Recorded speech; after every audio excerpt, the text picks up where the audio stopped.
The storm roared over Isla Drakonis, lightning tearing through the sky like burning veins. The rain struck the ground in furious waves, flooding the jungle floor. In the distance, half-buried laboratories and shattered glass domes gleamed faintly through the darkness, the last remains of a secret once buried by time. Inside the cracked control tower, Dr. Helena Voss leaned over a trembling console. Monitors flickered between static and shadows, and deep below, the sensors pulsed with unnatural rhythms. "Those readings aren't tectonic," she whispered. "It's something alive." Her breath fogged against the screen. Then the earth broke open. A surge of mud and twisted steel erupted skyward, splitting the old containment pit wide open. From the darkness beneath, a shape began to rise. Massive, heavy, and ancient. A tail, long and jagged, swept aside broken cranes. Water poured off a spined sail that shimmered under the storm's light. And then came the sound, a roar that silenced the thunder itself. The creature's red eyes ignited like molten fire. Rows of teeth flashed, dripping with thick black water. Project N13 had returned. Once it had been an experiment, a genetically engineered Spinosaurus designed for energy adaptation. But the fusion of deep-sea predator DNA had created something more. A living weapon that fed not on flesh, but on the pulse of power itself. Helena stumbled backward as the lights flickered out one by one. The entire island plunged into darkness, except for those burning eyes watching her through the rain.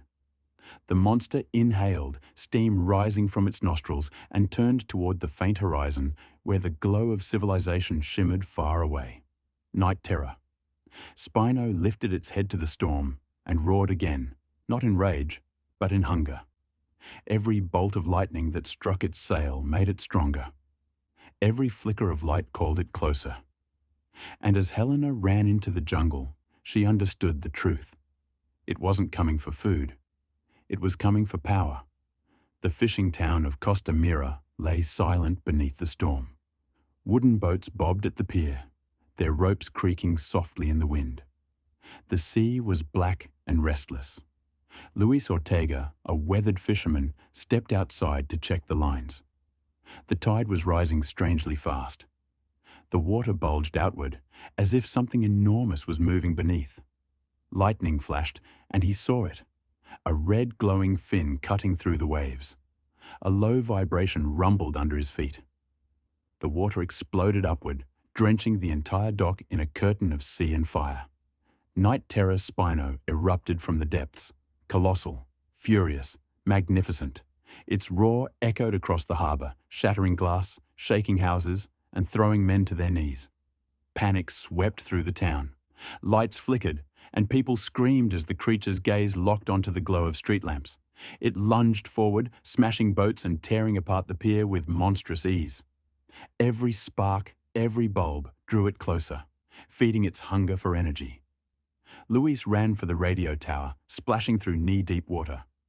Behind him, the monster crushed an entire trawler underfoot. Oil burst into flame, spreading orange light across the waves. The Spino reared up, glowing in the fire like a demon from the abyss.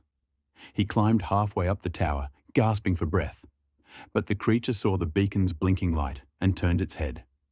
One massive tail swing struck the tower's base. Metal screamed.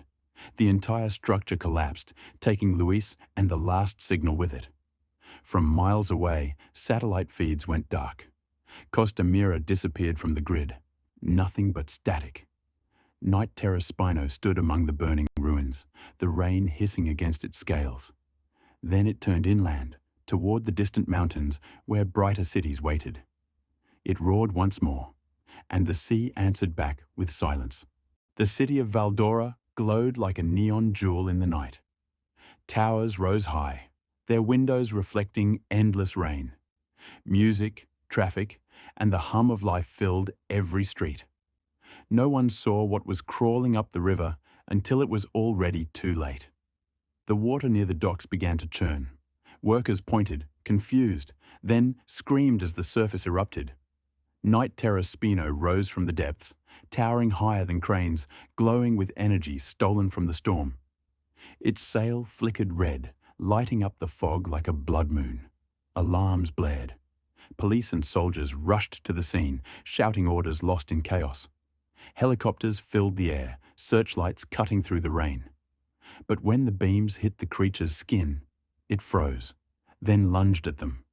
Every flash of light made it stronger. Every spark made it move faster. It bit into a transformer tower, metal shrieking beneath its jaws. Sparks poured down like molten rain. The city's western grid went out in seconds. Streets plunged into darkness, and the air filled with the cries of thousands. Captain Rains, head of emergency command, stared at his monitors. "Shut it down," he ordered. "Kill every circuit. Don't feed it." But even as they powered off the grid, the creature's body began to glow brighter. It wasn't just stealing energy anymore. It was generating its own. Helicopters launched missiles, fire lighting the skyline. The Spino roared and swung its tail, sending shockwaves across entire blocks. Glass shattered, towers crumbled. Then lightning struck, a single, massive bolt from the clouds. It hit the creature's sail directly, flooding its veins with light. Night terror. Spino stood tall amid the ruins, glowing like a living storm god. In that moment, Valdora died, and something far greater was born. Dawn brought silence to the smoking ruins of Valdora. Streets were flooded, buildings burned black, and the air smelled of ash and ozone. Captain Rains walked through the devastation, his boots splashing through oily puddles. "Track it," he muttered. "I want to know where it's going." A soldier handed him a tablet. The seismic readings pointed north, straight toward the hydrocore power facility, the largest power hub in the country. At the same time, Dr. Helena Voss stood inside a military jet, her face pale but determined. "You can't stop it with weapons," she said. "It absorbs everything we throw at it. The only way to destroy it is to starve it. Take away its power, all of it." Her plan was desperate. Lure NightTerror Spino into a power-dead zone, a silent valley with no light, no current, and no energy. Once there, trigger bunker buster strikes to bury it alive. By nightfall, the military convoy reached Echo Gorge, a dark stretch of land surrounded by cliffs. They cut every generator, every engine. Even the radios went silent. Soldiers crouched in the rain, waiting. Then came the tremors. Slow, deep, rhythmic. The ground itself seemed to breathe. Out of the mist appeared a colossal shape, its glowing sail dim but pulsing faintly red. The bait drones flickered in the darkness, their soft hum drawing the monster forward. "Target in sight," whispered a soldier. "Ready to fire." But NightTerror Spino stopped. Its head tilted slightly, nostrils flaring. It sensed the hidden energy from the weapons beneath the rocks. "It knows," Helena whispered. The creature slammed its tail into the valley floor. The explosion tore through the cliffs, collapsing the trap in seconds. Fire and debris rained down as soldiers scattered. Rains shouted, "Fall back! Fall back!" Through the smoke, the monster emerged, glowing brighter, stronger, unstoppable. The storm returned, as if